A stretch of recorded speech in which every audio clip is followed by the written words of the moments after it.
I'll give you a simple and easy way to prepare your worksheet as per your requirement. So we don't have to do the manual thing in our Excel again. So the Excel has given us features where you can just put month, number, and day, and you can flash fill it as per your requirement. Suppose, for an example, if you want to, if you are a beginner, so if you're writing a month like this, uh, January, February, March, and like this. So you don't have to do this, manually typing every month name. So just write the first name, then you can click on this corner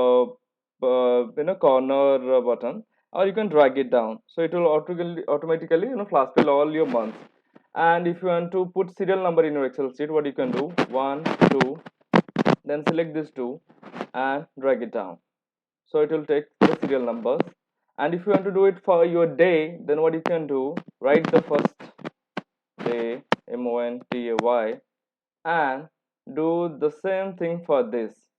So this is the easy way you can drag down all your requirements in Excel sheet. Thank you so much.